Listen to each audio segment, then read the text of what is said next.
오늘 말씀을 중심으로 해서 우리가 생각하려고 하는 것은 하나님이 주시는 마음으로 우리가 살아야 된다. 오늘 말씀에 보면 하나님께서는 우리에게 이렇게 말씀하시죠. 나는 그의 하나님이 되고 너희는 내 백성이 되라. 하나님이 원하시는 것은 우리가 하나님의 백성 되기를 원하시는 거예요. 그리고 하나님이 나의 하나님이 되시기를 원하신다는 거. 이게 얼마나 간절한 마음이에요. 하나님은 이미도 우리를 창조하셔서 하나님의 사람으로 하나님의 백성으로 인치워 주셨는데도 불구하고 우리가 자꾸만 죄악 가운데 있다 보니까 하나님을 멀리하게 돼요. 그래서 하나님과 상관없는 자로 전락되어지면서 이제 여러 가지 어려움과 환난과 어려움을 당하면서 우리의 심령이 강팍하게 되는 거예요. 마음이 심령이 강팍하다 보니까 하나님이 머무르는 곳이 없게 되고, 하나님이 머무르는 곳이 없다 보니까 우리에게 하나님은 강권적으로 우리에게 다가오실 수밖에 없는 지경에 이르게 됐다는 것입니다. 전쟁 중에 한 여인이 군인인 남편을 따라서 캘리포니아 사막을 찾아왔습니다. 남편과 함께 있기를 원하는 거죠. 전쟁이 있어도 남편과 함께라면 자기는 행복할 것이라고 믿었습니다. 그래서 어떤 어려움이라 할지라도 남편과 함께하면 그 모든 어려움을 이길 수 있다고 생각했어요. 그래서 그들의 삶의 거처를 삼았던 것은 인디언 마을이 가까운 근처에 오두막집을 발견하고 거기서 살기로 마음을 먹었습니다. 그것의 생활은 생각보다 무척 힘들고 어려웠습니다. 환경이 사막인지라 온도가 40도가 넘습니다. 날씨가 계속 덥기 때문에, 그리고 바람이 불면 모래바람이 불면서 그들의 가정 환경이나 모든 것에 모래가 쌓이게 됩니다. 또한 인디언들과 영어가 통하지 않기 때문에 언어를 사용할 수가 없습니다. 근처에 이웃도 없고 그녀의 삶의 울타리 주변은 살아갈 수 없는 지경까지 이르게 되었던 것입니다. 한편은 남편이 이제 2주간 이제 작전에 의해서 그 깊숙한 사막으로 들어간다는 명을 받고 남편이 2주 동안 떠나게 돼 있어요. 이 부인이 홀로 남은 가운데서 이제 견디다 못해 남편에게 편지를 보내고 떠납니다.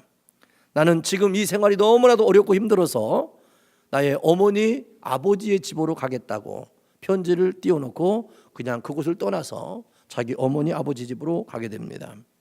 한참 지난 다음에 짤막한 편지가 왔습니다.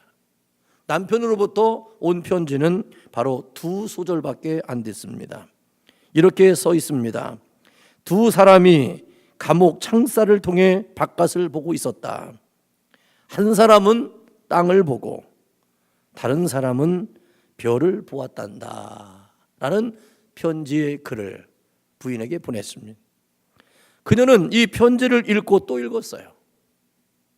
어떤 사람은 땅을 보고 있고 어떤 사람은 하늘의 별을 보면서 삶을 살고 있는데 나는 과연 무엇을 보고 살다가 여기에 와 있는가 생각하면서 마음을 다져먹고 다시금 그 지역으로 돌아가게 됩니다. 나는 이제 땅을 보지 않고 하늘의 별을 보면서 내 인생을 살겠노라. 그래서 그가 이제 그곳에 가서 마음을 바꾸었습니다. 그래서 인디언들을 사귀기 시작했습니다. 그들에게 옷감을 짜는 법을 배우게 되고 도자기를 만드는 굽는 법을 배웠습니다. 그녀는 그녀의 문화와 역사를 그들에게 친숙함으로 다가서면서 그들과 정이 들게 됩니다. 그들에게 농사 짓는 법도 배우고 그들이 행할 수 있는 모든 생활을 그들과 함께 접하면서 배움의 자세로 그들과 가까이 지나게 되었다는 것입니다. 시간이 이제 한참 흐른 다음에 더 이상 황량했던 그 사막은 황량했던 사막이 아니고 쓸쓸했던 곳이 아니었어요. 날이 갈수록 아름답고 기묘한 곳이 되었다는 것입니다. 그녀는 선인장과 유카와 조수아 나무를 연구합니다. 그리고 그는 끝내 마지막에는 태초 생태계에 관한 연구를 하면서 그는 그 지역의 그 분야의 전문가가 됩니다. 그리고 그는 이제 박사학위를 받게 되고 그리고 또 학생들을 가리키는 사람이 되고 책을 만들게 되었습니다. 무엇이 변했습니까? 사막은 변하지 않았습니다. 인디언도 변하지 않았습니다. 오직 변한 것은 그녀의 마음이었습니다. 마음이 변하고 삶을 살아가니까 그 주변과 환경이 다 변했다는 것입니다. 어떠한 마음을 가지냐에 따라서 인생은 바뀌기 시작한다는 것입니다. 악한 마음을 품으면 악한 사람이 됩니다. 교만한 마음을 품으면 교만한 사람이 됩니다. 사랑하는 마음을 가지면 사랑이 많은 사람으로 변합니다. 현대인들은 예전에 비해서 문명의 이기가 발달하면서 많은 생활의 편리를 가지고 살아갑니다. 그러나 문제는 과거보다 더 많이 발생하고 있습니다. 그 이유는 마음이 병들었기 때문입니다. 그래서 잠언서 18장 14절에 보면 사람의 심령은 그 병을 능히 이기려니와 심령이 상하면 그것을 누가 일으키겠느냐라고 증거하고 있어요. 그래서 마음먹기에 따라서 병이 생기기도 하고 병을 고칠 수도 있다는 겁니다. 여러분들의 마음이 그렇게 중요한 거예요. 그러므로 내 마음에 무엇을 품고 내가 어떤 마음으로 살아가느냐에 따라서 엄청난 결과가 나오게 된다는 것입니다. 오늘 본문 말씀은 바벨론에 잡혀간 유대 백성들에게 주님이 주시는 하나님의 약속이었습니다. 하나님 앞에 범죄하면서 그들이 우상 숭배를 하던 백성들에게 회개하라고 예언자들이 외쳤지만 그들은 전혀 듣지 않았습니다. 그리고 안전하다고 하는 거짓 예언자의 소리만 믿고 있다가 그들은 바벨론에 의해서 멸망당하게 되고 많은 사람들이 포로로 끌려가게 되게 되었습니다. 그리고 예루살렘은 폐허가 되었습니다. 이때 에스겔 선지자는 사로잡혀간 유대 백성들에게 그발 강가에서 통곡하는 마음으로 하나님의 거룩한 예언을 합니다. 그리고 하나님 앞에서 새로운 마음을 주실 것이고 새로운 것으로 너희들에게 주실 때 그 새로운 마음을 받아들이고 하나님이 주시는 마음으로 너희들이 인생을 살아가면 우리의 삶을 가꾸어 나가면 하나님께서는 황폐했던 모든 것들을 회복시켜 줄 것이라고 얘기를 합니다. 그러면서 서로 잡혀 있는 절망과 좌절에서 있는 유대인들에게 참으로 소망의 희망의 메시지를 전하게 되었습니다. 하나님이 주시는 마음을 가지라는 겁니다. 하나님이 주시는 마음으로 살라는 거예요. 오늘 본문에 보면 하나님이 주시는 마음은 세 가지라고 그랬어요. 첫째로 뭐냐면 일치하는 마음입니다. 오늘 본문 말씀 19절에 보면 내가 그들에게 일치한 마음을 주고 그랬어요. 일치한 마음은 나누어지지 않는 마음입니다. 하나로 뭉쳐진 마음을 얘기합니다. 그리고 그러나 마음이 일치된 것은 결코 쉬운 일은 아니에요. 왜냐하면 일치된 마음이 되려면 다른 이에게 맞추는 희생이 있어야 되기 때문에 그렇습니다. 끌어올리는 것으로 일치된 마음이 아니라 내려주는 마음으로만이 일치가 되기 때문에 그렇습니다. 그래서 하나님은 우리를 구원하시기 위해서 우리를 끌어올리신 것이 아니라 예수님을 육신을 입고 이 땅에 보내신 거예요. 그래서 사람의 모양으로 오셔서 우리를 위해서 십자가에 돌아가 주신 겁니다. 그러므로 여러분들 절대로 우리 아이들을 나와 같은 생각의 사람으로 만들려고 하지 마세요. 내가 그들의 마음으로 내려가서 그들이 언젠가는 나의 마음으로 되어지는 속도를 빨리 하게 하는 것뿐이지 그들을 그렇게 지금을 이루려고 하면 우리는 다툼이 생기고 마음에 상함을 주기 때문에 그렇습니다. 우리는 늘 얘기합니다. 다 너희들을 위한 거라는 거예요.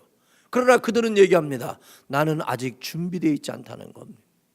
15살 어린이가 80세의 마음으로 살면 인생을 무슨 재미로 삽니까? 여러분 생각해 보세요. 3살짜리가 60의 나이로 살면 걔가 어떻게 인생을 살라고 하는 겁니까? 앞으로 3살부터 57년까지 어떻게 살겠어요? 못 살아요. 지금 내 마음으로 살아야 짧은 인생을 살아가죠. 못 감당합니다. 그러니까 일치된 마음이라고 하는 것은 결국 끌어올리는 마음이 아니라 내려가 주는 마음으로 그들과 함께 더불어 할 때 가능한 거예요. 여러분들 할머니와 손녀가 같이 할 때 할머니가 그냥 까꿍까꿍하고 에롱에롱하고 막 그래야지 잼잼잼잼하고 같이 이상한 짓 해야지 애가 놀아주지. 점점 빼고 얘야 이렇게 하는 거란다 하면 애들이 어떻게 다가오겠어요? 우리는 일치된 마음이라고 하는 것은 하나님께서 그들의 마음을 내려와 주시겠다는 거예요. 그래서 그들의 마음을 다시금 빌딩업 할 수 있도록 하기 위해서 하나님이 밑가지가 되어 주시겠다고 하는 것입니다. 그러므로 사랑하는 성도 여러분, 하나님의 일을 하는 사람이 되려면 우리는 항상 일치된 마음을 필요함을 느껴야 됩니다. 일치하는 마음을 가질 때 하나님께서 역사하십니다. 의견이 분분하고 주장이 많으면 일치되지 못합니다. 일치하는 마음이 될 때 바로 기적이 일어납니다. 아무리 힘쓰고 애써도 분열이 있고 미움과 시기와 다툼이 있는 곳에는요 하나님의 역사가 일어나지 않습니다. 그래서 초대교회는 마음을 같이하여 모이기를 힘썼다라고 성경은 증거하고 있습니다. 마음을 같이 한다는 것은 마음이 일치되었다는 것입니다. 지금도 하나님이 원하시는 마음은 일치된 마음이에요. 일치하는 마음을 달라고 우리는 기도해야 되고, 특별히 일치하는 마음을 가능케 하는 것은 여러분들의 노력이 아니라 성령님의 도움이 있어야 돼요. 성령님이 내 안에 들어오시고 각자의 영혼 속에 임해야만이 우리는 일치하는 마음을 가질 수 있어요. 어떤 한 사람의 리더십에 의해서 일치되는 마음이 아닙니다. 바로 성령이 임하시면, 같은 성령이 임하면 우리는 일치되는 마음으로, 하나의 마음으로 움직여질 수 있다고 얘기하고 있는 것입니다. 그리하여 성령의 역사로 일치하는 마음이 되어서 우리가 기쁘게 일하는, 그리고 기쁜 영적인 교제를 이루어 나가는 하나님의 사람들이 되기를 주의 이름으로 축원합니다. 두 번째로 오늘 주신다고 하는 마음은 부드러운 마음입니다. 하나님이 우리에게 주시는 마음은 상당히 부드러운 마음이에요.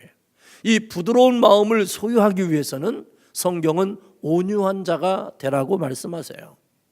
이 땅에 가장 많은 사람들 중에 위대한 그리고 큰 온유함을 겸했던 사람이 누구냐면 모세라는 사람을 얘기합니다.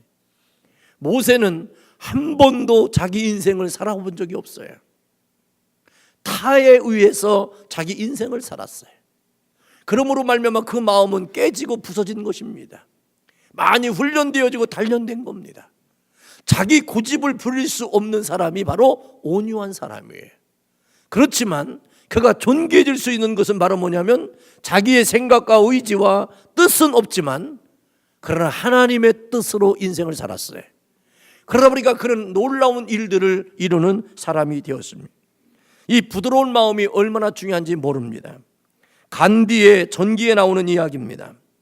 인종차별이 심한 남아프리카 공화국의 도시에서 간디와 장로교 선교사였던 찰리가 함께 길을 걷게 되었습니다. 함께 길을 한참 걷는데 갑자기 불량배들이 나타났습니다. 불량배들이 나타나서 이들을 가해하려고 하는 거예요. 그럴 때 이 찰리가 도망갈 궁리를 하고 있었습니다. 어떻게 하면 도망갈까? 그럴 때 이 마음을 알았던 간디가 이렇게 얘기합니다. 성경에 원수가 오른뺨을 치거든 왼뺨도 돌려드리라고 하지 않았던가요? 라고 반문했어요. 찰리의 마음이 들킨 거예요. 자기는 도망가려고 했고 피하려고 했는데 이 간디는 성경에 오른밤을 치거든 왼밤까지 돌리려는데 왜 또 지금 도망가려고 하느냐라고 반문하는 거예요. 그럴 때 찰리가 이렇게 얘기합니다. 그 말씀은 뺨을 맞고 또 돌려대라는 것이 아니라 비유적인 표현일 뿐입니다. 비유의 말씀이라고 핑계를 댔어요. 그때 간디는 이렇게 얘기합니다. 나는 그렇게 생각하지 않습니다. 당신이 용기를 보여야 한다는 말씀이라고 생각합니다. 때리는 사람을 향해 기꺼이 한데 아니 여러 번이라도 얻어맞을 용기를 말합니다. 그렇게 행동한다면 인간의 본연의 성품에서 미움이 줄어들고 대신 존경심을 키우는 무언가를 끌어낼 수 있을 것입니다. 예수님께서는 바로 그것을 찾아내신 것 같아요.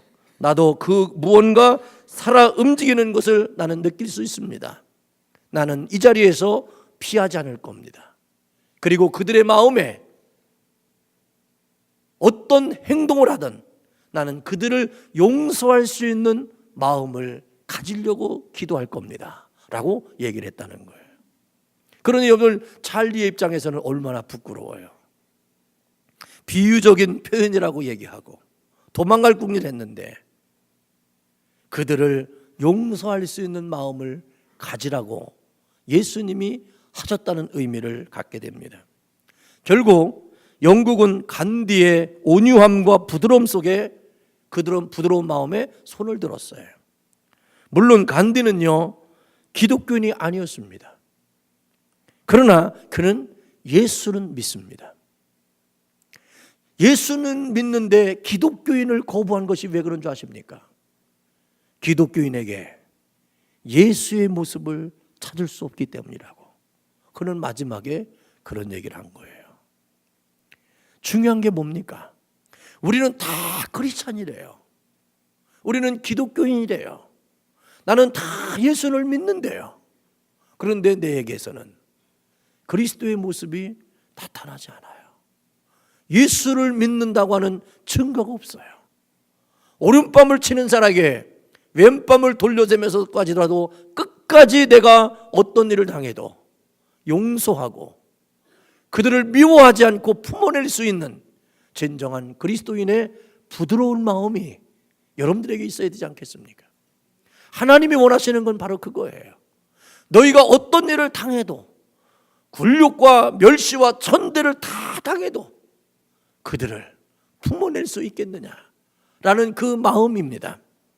그러므로 이 간디의 정신이 미국 땅으로 돌아와서 훗날 비폭력 저항 운동을 이루었던 바로 마틴 루터킹 목사님의 사상의 근본이 되게 만들었어요. 그래서 이 마틴 루터킹 목사님을 통해서 이 미국 땅에 인권이라고 하는 것이 존재하게 된 거예요. 인종차별이 되어서는 안 된다라고 하는 법을 만들어지게 된 것이고, 누구도 사람으로 태어난 존재는 누구에게도 멸시와 조롱과 차별을 당해서는 안 된다고 하는 것이 헌법 정신에 근본적으로 들어가게 만드는 것입니다. 오늘 본문 말씀 19절에 뭐라 했습니까? 그 속에 내 신을 주며 그 몸에서 굳은 마음을 제하고 부드러운 마음을 주어서 그랬습니다. 하나님이 성령이 내 안에 들어오시면 내 몸에 굳어져 있는 마음을 하나님은 그것을 뽑아서 제하여 버리시고 부드러운 마음으로 채워주신다고 하는 것입니다. 여기서 굳은 마음이란 헬라어 히브리어 렙 하이벤이라고 하는 말을 썼습니다. 하이벤이라고 하는 것은 돌이라는 뜻이에요. 즉 굳은 마음이란 돌같이 굳어버린 마음입니다. 그래서 예수님의 씨앗을 뿌리는 비유에서 길가와 같은 밭, 돌짝과 같은 밭을 얘기하는 거예요. 이것이 바로 뭐냐? 굳어진 마음을 얘기하는 것입니다. 굳은 마음이란 돌같이 굳어버린 마음을 의미합니다. 그러나 부드러운 마음은 바셀이라고 하는 말을 썼는데, 바셀은 피부와 살이라고 하는 의미입니다. 성령은 돌같이 굳어진 마음을 제하여 버리고 살처럼 부드러운 마음을 주신다는 것입니다. 부드러운 마음의 사람은 온유한 사람입니다. 마치 대패질을 잘한 나무 표면과 같이 성품을 가진 사람을 얘기합니다. 부드러운 마음의 사람은 상대에게 상처를 주지 않습니다. 그리고 감싸줍니다. 부드러운 사람의 말과 행동 속에는 상대방을 찌르는 가시가 없습니다. 부드러운 마음의 사람은 뜨거운 따뜻한 용서의 마음을 가진 사람입니다. 그리고 넓은 마음을 가진 사람입니다. 상대방의 나의 다른 모습, 나와 다른 행동, 나와 다른 생각을 이해하고 수용할 수 있는 마음을 가진 자입니다. 부드러운 마음의 사람은 강압적으로 나의 생각이나 가치관을 강요하지 않습니다.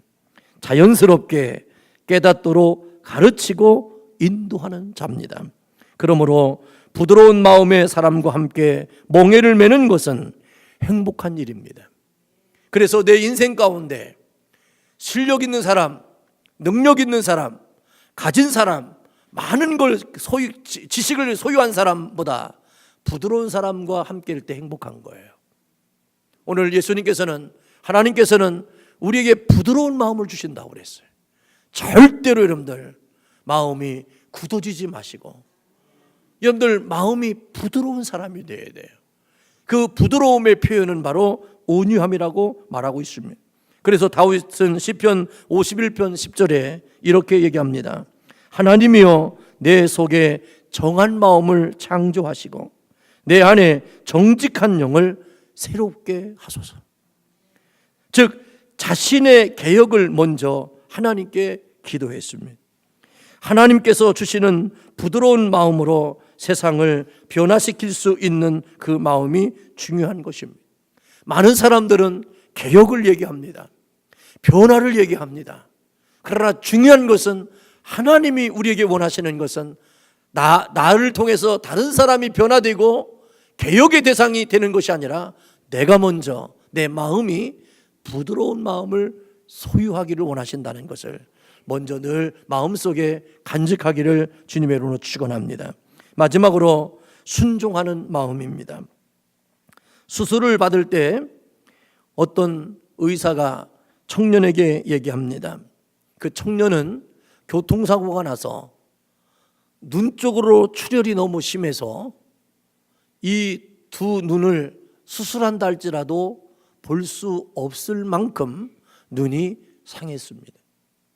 그래서 현대의학적으로 생각할 때 이 환자에게 의사가 그 얘기를 해야 됩니다. 그래서 젊은이, 자네의 눈 수술을 해도 자네는 아마 눈을 볼 수 없게 될 거야 라고 말을 합니다. 이 얘기를 들을 때 이 청년이 울부짖으면서 이렇게 얘기합니다. 장님으로 살기보다는 죽는 것이 낫습니다. 수술하지 마십시오. 저는 이대로 죽겠습니다 라고 소리를 질렀습니다. 그러자 의사는 말합니다. 무슨 소리인가?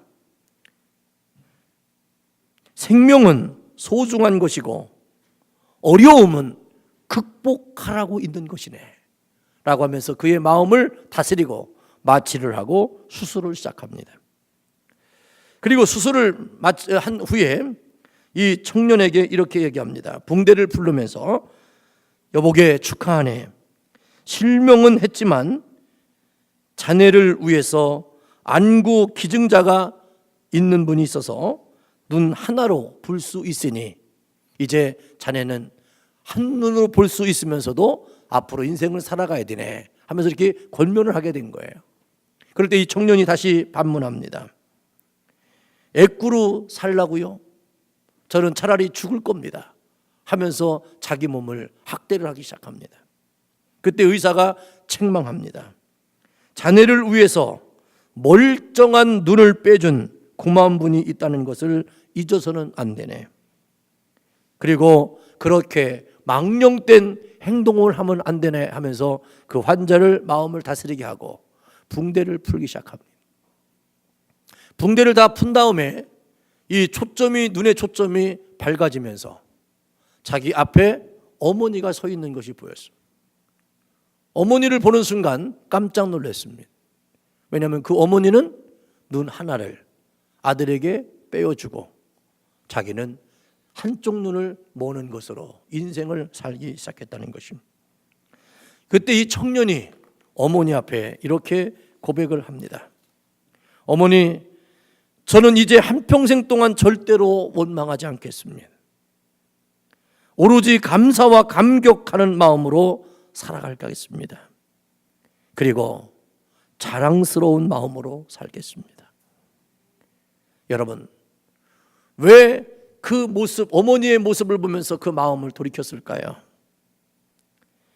여러분, 우리는 모든 것에 대해서 적용하려고 하고 적응하려고 하고 순종하려고 하는 마음이 없을 때에는 늘 우리는 못 살 것 같고 견디지 못할 것 같고 이것을 어떻게 내가 할 수 있느냐고 하는 자기 절망 가운데 원망 가운데 삶을 살 수밖에 없습니다.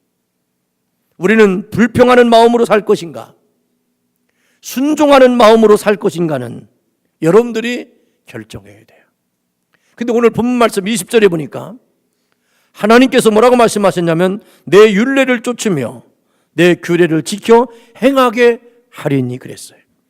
여기서 쫓으며 행하리라고 하는 말은 순종하는 마음의 행위를 의미합니다. 즉 나는 이제 나뉘어진 마음이 아니라 하나의 마음으로 끝까지 순종하겠다고 하는 결의인 것입니다. 유대 백성이 바벨론 포로로 사로잡혀 있는 까닭도 하나님 말씀에 순종하지 않은 결과입니다. 말씀은 주셨는데 말씀대로 살지 않았기 때문에 하나님은 유대 백성들이 바벨론 손에 붙이신 겁니다. 그러나 순종하는 마음으로 살 때 다시 우리에게 자유를 허락하신다는 것입니다. 그리고 모든 것들을 감당할 수 있는 능력을 주신다는 것입니다. 여러분 기억하십시오. 베드로는 깊은 곳에 그물을 내려 고기를 잡으라는 예수님의 말씀을 듣고 우리가 밤새 고기 맞도록 수고했으되 얻은 것이 없지만 내가 말씀에 의지하여 그물을 내리라 할 때 그는 엄청난 많은 고기를 잡았습니다. 우리는 순종하는 사람에게 하나님의 약속의 언약은 반드시 성취된다는 것을 믿으시길 바랍니다. 말씀에 순종함으로 말미암아 채워지는 복을 누렸어요. 구약학자인 중에 베이커라고 하는 박사가 있습니다. 이 베이커는 이런 고백을 했습니다. 만일 하나님께서 돌담을 뛰어넘으라 하시면 나는 그대로 순종할 것이다. 뛰는 것은 내가 할 일이고 넘게 하시는 것은 하나님께 속한 일이기 때문이다 그랬어요. 여러분, 하나님은 내가 할 일을 하게 하세요. 그래서 그 말씀 때문에 하게 하면 그 뒷일은 하나님이 책임져 주십니다. 마틴 루터는 이렇게 얘기했습니다. 이적을 행하는 사람이 되기보다는 순종하는 사람이 되고 싶다 그랬어요. 홍해를 건너는 것은 순종이 모세의 의무라면 구원은 하나님의 능력입니다. 모세는 순종하면 되고 홍해는 가르시는 것은 하나님이 하시는 일. 여호수아가 법궤를 메고 요단강을 들어가는 것은 그의 의무라면 그 물을 중단시키고 넘치도록 않고 막는 물은 누구예요? 하나님이 하실 일이에요. 우리는 너무나도 순종을 못하는 이유가 뭡니까? 하나님이 하실 일까지 내가 하려고 하니까, 하나님이 하시는 일까지 내가 걱정하고 염려하니까 순종의 자리로 못하는 겁니다. 순종의 자리는 말씀으로만 사는 겁니다. 나에게 말씀하신 것만 감당하면 되는 겁니다. 여러분들이 귀에 들려온 것만 듣고 순종하면 족한 겁니다. 여러분들 그 이상의 생각을 품지 마십시오. 하나님은 여러분들에게 순종의 사람이 되려고 감동을 주시는 게 있어요. 그 감동 주시는 거에 대해서 여러분들이 마음으로 붙잡고 살아가면 하나님은 나머지 역사를 하신다는 것입니다. 루터가 고백한 것처럼 이적을 기적을 많은 사람들에게 인기 있는 사람이 되려고 하지 마시고 차라리 나는 순종하는 사람이 돼서 하나님이 나와 함께 하심으로 영원한 그리스도의 영광을 드러내는 믿음의 삶이 되기를 원합니다. 오늘 하나님은 세 가지 마음을 주신다고 그랬어요. 성령 안에서 일치하는 마음, 굳은 마음을 제하여고 부드러운 마음을 주신다고 그랬어요. 세 번째로 아무리 어려워도 말씀에 순종할 수 있는 믿음의 마음을 주신다고 했으니 이 말씀을 가지고 이스라엘 백성들이 바벨론에서 해방되듯이 여러분들의 삶에서 억눌리고 있고 묶여 있고 어찌할 바를 알지 못하는 여러분들의 삶에서 이 세 가지의 마음으로 모든 것을 극복하고 자유케 하는 은혜가 있기를 주의 이름으로 축원합니다.